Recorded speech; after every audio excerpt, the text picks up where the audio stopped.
Shalom dan selamat pagi, salam sejahtera bagi kita semua. Kita bersyukur pagi hari ini Tuhan masih memberikan kita waktu dan kesempatan untuk membaca dan merenungkan firman-Nya. Untuk itu, mari Bapak, Ibu, dan saudara-saudara kita berdoa. Terima kasih Tuhan untuk hari yang baru yang Engkau anugerahkan kepada kami semua. Sehingga hari ini kami boleh menyatakan syukur kami kepadamu lewat kasih dan penyertaan-Mu. Kami akan membaca dan merenungkan firman-Mu, kuasai kami dengan Roh Kudus-Mu, sehingga apa yang kami dengarkan, bahkan kami renungkan bersama-sama pagi hari ini, boleh kami nyatakan dalam kehidupan yang Tuhan masih berikan kepada kami semua pada saat ini.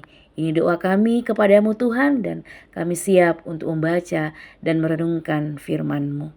Bacaan firman Tuhan kita pada pagi hari ini terambil dari Filipi pasal 2 ayat 25 sampai dengan 30.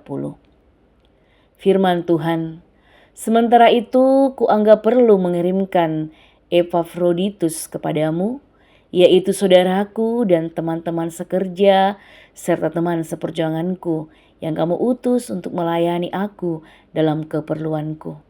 Karena ia sangat rindu kepada kamu sekalian dan susah juga hatinya sebab kamu mendengar bahwa ia sakit.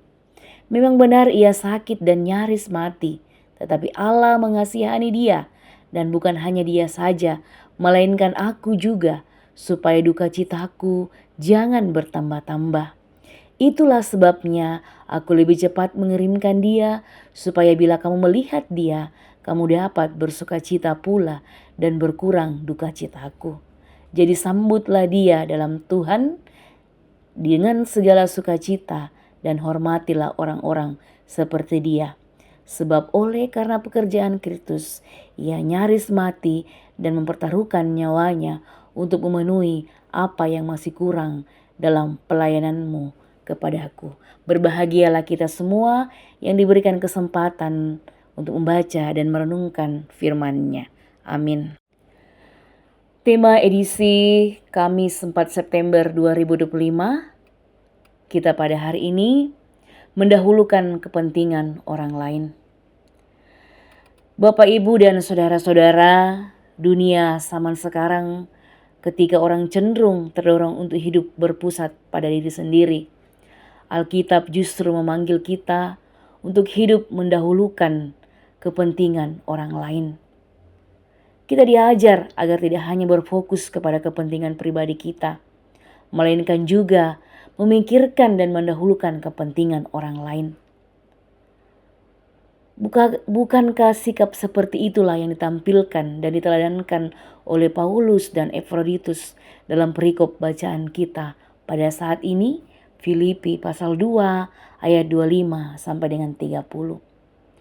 Sebelumnya jemaat Filipi mengutus Epafroditus kepada Paulus untuk mengantarkan bantuan dari jemaat Filipi bagi Paulus, yang saat itu sementara di penjara, dan sekaligus untuk melayani Paulus dalam segala keperluannya selama di penjara.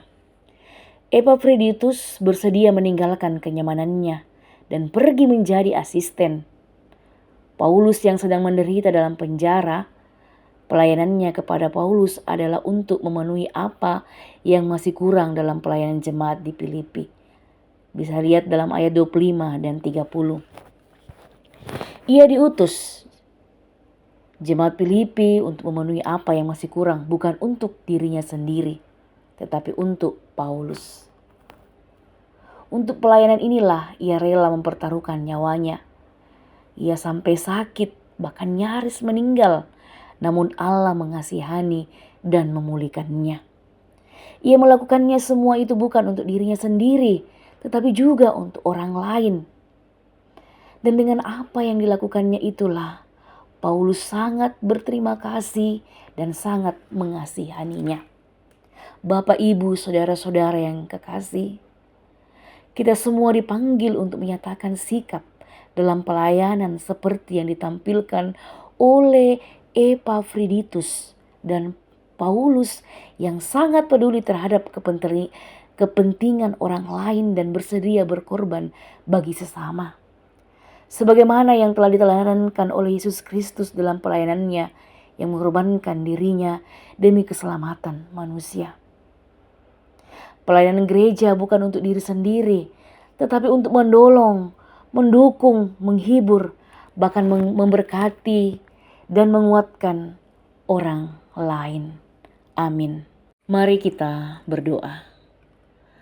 Lewat firman-Mu Tuhan, hari ini jemaat-Mu belajar melalui firman-Mu agar kami tidak mementingkan diri kami sendiri, tetapi kami mau mempedulikan satu dengan yang lainnya dalam jemaat kami dan dimanapun kami berada Tuhan. Agar kami boleh mengerti bahwa tidak melalui firman-Mu kami tidak akan mementingkan diri kami sendiri. Dan hari ini Tuhan, kami berdoa untuk jemaat-Mu dalam kehidupan mereka sehari-hari, dalam pekerjaan, dalam keluarga, dan untuk anak-anak kami dalam pendidikan mereka, bahkan dalam pertumbuhan mereka. Kiranya Tuhan memberkati. Kami juga berdoa untuk jemaat Tuhan yang boleh bersuka cita dan berulang tahun pada hari ini. Terima kasih untuk anugerah Tuhan yang Tuhan berikan dalam kehidupan mereka. Kiranya mereka terus bersyukur untuk umur yang Tuhan masih berikan dalam kehidupan mereka, sehingga hari-hari mereka boleh pakai untuk memuji dan memuliakan nama Tuhan. Kami juga berdoa Tuhan untuk jemaat-Mu pada saat ini dalam kelemahan tubuh dan terbaring sakit. Kami mohon pertolongan daripada-Mu Tuhan, agar jemaat Tuhan yang dalam kelemahan tubuh boleh kuat dan sehat karena kasih dan pertolongan Tuhan. Kami juga berdoa untuk bangsa dan negeri kami. Kami percaya Tuhan melihat keadaan bangsa dan negeri kami. Dan kami mohon kepada-Mu, biarlah bangsa dan negeri kami ini agar menjadi bangsa yang tentram dan damai. Ini permohonan kami, ungkapan syukur kami yang boleh kami bawa kepada-Mu Tuhan hari ini. Amin. Demikianlah renungan harian Toraya edisi September hari Kamis pada hari ini. Selamat beraktivitas, sampai berjumpa lagi. Tuhan memberkati kita semua.